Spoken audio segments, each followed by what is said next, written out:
Waliwo namwandu alajanidde ekikwatako okumuyamba oluvannyuma lw'abasirikale ba poliisi okufulumya ebintu bye wabweru n'ennyumba ne bagikubako ekibaati. Bino nno biri mu ggombolola y'e Lubaga wano mu Kampala.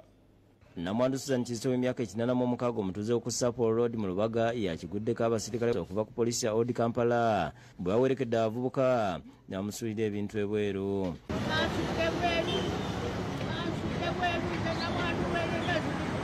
Kigambwa nti bano bamaze ebbanga nga bakaayana ne muzzukulu waabwe Sebala Musolome era batuuka ne mu kkooti. Ennyumba yange baagikubye yonna ne bagimenyaamenya ne bagikubulamu enzigi ne bangobera ebweru. Ebintu byange byonna nga basomba basuula bweru ne bamenya ne bangobamu nasudde ku lubalaza wano. Ekyewuunyisa okusinza ku Namwandu Kizito ne muwala we Zawedde Ssengendo Sebalamu yatwala abapangisa mu kkooti ng'emisango guwadde kugenda mu maaso nga tebalina kye bamanyi. Kati oyo omuwala bwe yagenda okuwaaba yawaabira abapangisa teyawabira ffe bannannyini kifo. Omulamuzi yajja wano n'ajja n'atukebera wano n'amanya nti ennyumba yaffe n'ab'ekyalo bonna ne bakuŋŋaana ne bamugamba nti abakadde be bannannyini maka gano.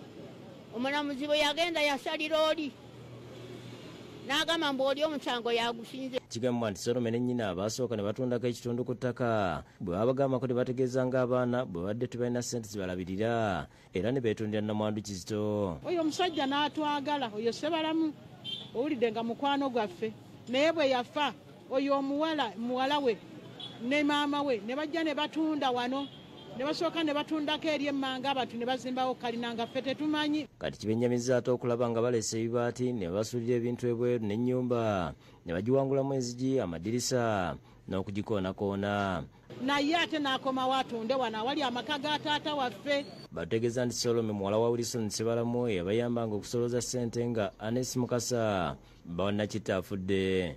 Bw'asolooza ennyumba ku lwa banne era yabaweerezanga kyabaweereza n'abalala yabaweerera bano baganda baabano.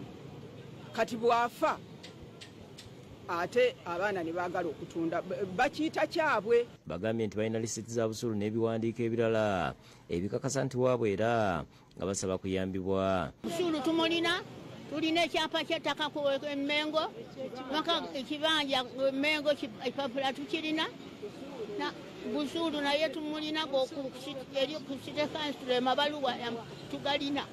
Yagala kunnyamba ennyumba yange baagimenyemenye kati nasudde wano wabweru. N'ebintu byonna bino n'ebye bajja mu nnyumba ebimu sibiraba. Batuyambe ebintu byaffe babituddize batuyambe ennyumba yaffe yonna